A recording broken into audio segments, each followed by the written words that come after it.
Hi friends, నీటి మాట లోపల సహజ భక్తి, విశేష భక్తి అంటే ఏమిటి, దీని గురించి మనం తెలుసుకుందాం ఫ్రెండ్స్.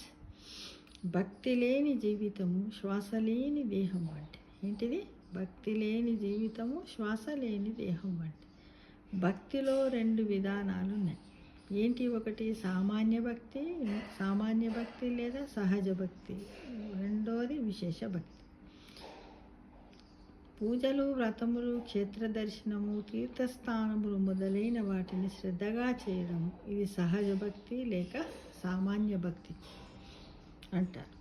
ఇక విశేష భక్తి అంటే చిత్తశుద్ధి, శీలము, విచారణ, ఆచరణ, వీటితో చేరిన భగవదాధారణ, మితవాక్కు, మంచి చూపు, సత్కథా శ్రవణము, ఇవి విశేష భక్తి యొక్క లక్షణాలు మిత్రమా.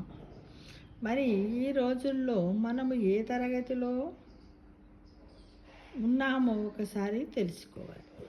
ఒకే క్లాసులోనే సంవత్సరాలు చదివితే పిల్లలకి ఎంత అవమానమో, సంవత్సరాల కొద్ది సామాన్య భక్తిలోనే మునిగి ఉండడం కూడా వ్యక్తికి అవమానమే కదా. అవునంటారా కాదంటారా? శాస్త్రాలలో వ్యక్తి అంటే తనలోని దివ్యత్వమును వ్యక్తిపరిచేవాడే వ్యక్తి అని చెప్పబడ్డాడు. ఏమని శాస్త్రాల్లో చెప్పబడింది? ఒక వ్యక్తి అంటేనట తనలో ఉన్నటువంటి దివ్యత్వాన్ని బయటకు వ్యక్తపరిచేవాడే నిజమైన వ్యక్తి అని చెప్పబడ్డాడట. ఒకసారి ఎవరికి వాళ్ళమే ప్రశ్నించుకుందాం ఫ్రెండ్స్. చాలామంది ఏం చేస్తారంటే, ఏమున్నది పూజ ఏమున్నది, తీరినప్పుడు చేయొచ్చు అంటారు. ఆకలైనప్పుడు అన్నం ఎలాగైతే తింటామో అలానే ఈ పూజకు ఆకలి అనేది లేదు కదా.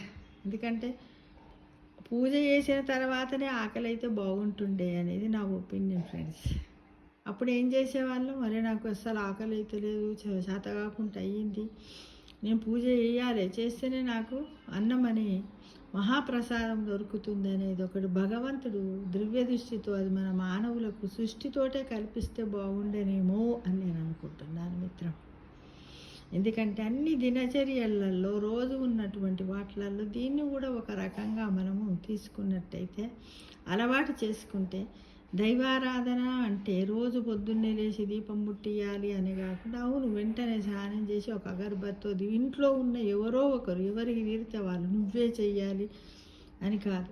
ఎందుకంటే మనము పొద్దున లేచినామంటే ఎన్నో పనులు ఉంటాయి, అన్నీ కూడా దైవస్వరూపాలే. ప్రతి పనిలో కూడా దైవనామస్మరణ చేసినట్టయితే అది నామస్మరణే అవుతుంది కదా. అందరూ కూడా అలా రోజు డైలీ యాక్టివిటీ లాగానే దీన్ని అలవర్చుకుంటే బాగుంటుందేమో అని నా ఒపీనియన్ మిత్రమా. చాలామంది అంటారు, ఆ భగవంతుడు ఉన్నాడా, మొక్కుతూనే ఉందా? లేదు, భగవంతుడు లేడు అనేవారు ఒకసారి కళ్ళు మూసుకొని కూర్చొని, నేను ఎంత కళ్ళు మూసుకొని కూర్చున్నప్పుడు ఒక్కడ మనసులో అనుకోండి, నేను గట్టి కళ్ళు మూసుకుంటా గంట వరకు అని మీరు అనుకోండి మిత్రమా. అనుకోండి, కూర్చొని. ఎప్పుడైతే మీరు గంట దాటకముందే మీరు కళ్ళు తెరిచారో అదే భగవంతుడు ఉన్నాడనడానికి నిదర్శనం. అంతే కదా.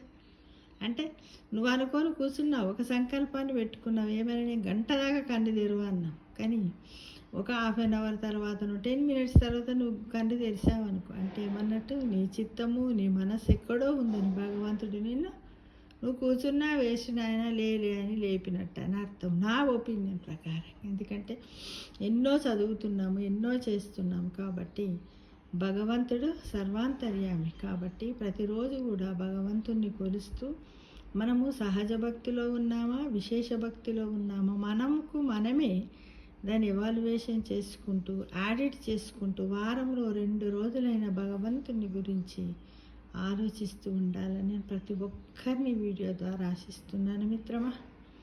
తప్పకుండా ఈ రోజు నుంచే ఆచరిద్దామా మరి. సర్వే జన సుఖినో భవంతు.